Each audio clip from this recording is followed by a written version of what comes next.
आणि आता थेट जाणार आहोत, आमदार रोहित पवार बोलतायत. ते प्रशांत त्या ठिकाणी करतात आणि प्रशांतला फोन करून अतिशय खालच्या लेवलला जाऊन संजय गायकवाड आमदार ते बोलत असताना प्रशांत जे आहेत,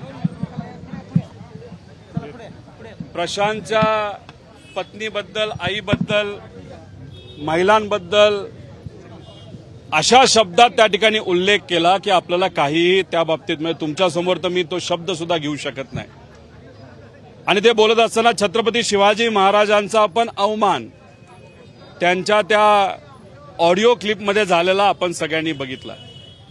महामानवांचा अपमान आपण कधीही त्या ठिकाणी सहन करणार नाही, हे आपल्या सगळ्यांना तिथं माहिती. महाराष्ट्रातला कुठलाच व्यक्ती हा अपमान त्या ठिकाणी सहन करणार नाही. पानसरे साहेबांचं कार्य हे किती मोठं होतं अख्ख्या महाराष्ट्राला माहिती आहे. आणि ज्या भूमीमध्ये आता मी आहे म्हणजे कोल्हापूर, या भूमीतल्या प्रत्येक व्यक्तीला त्यांचं कार्य हे माहिती आहे. याच्यातच मग तो जे काय व्हिडिओ ऑडिओ आहे ती ऑडिओ झाल्यानंतर आणि ज्या पद्धतीने प्रशांतला म्हणजे प्रशांतमध्ये सामान्य परिवारातला एक व्यक्ती भंगार विकून त्यांनी त्याचं शिक्षण केलंय. आपल्या बहिणींचं पण शिक्षण करण्याचा प्रयत्न त्या ठिकाणी त्यांनी केला.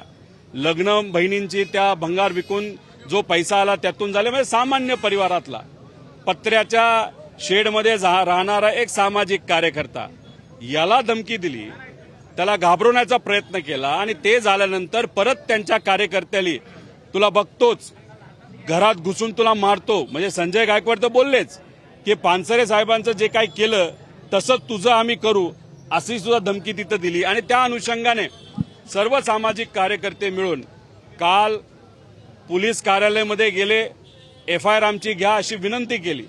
यांच्या मातेली केली, पत्नीली केली, सामाजिक कार्यकर्त्यांनी केली, पानसरे परिवारातले सर्व जे लोक आहेत त्यांनी त्या ठिकाणी केली. पण दुर्दैव असं काल ती FIR झाली नाही. मग आज सामाजिक कार्यकर्ते म्हणून आम्ही सर्वजण इथं आलो पोलीस स्टेशनला. यांच्याबरोबर आल्यानंतर पोलिसांना आम्ही विनंती केली.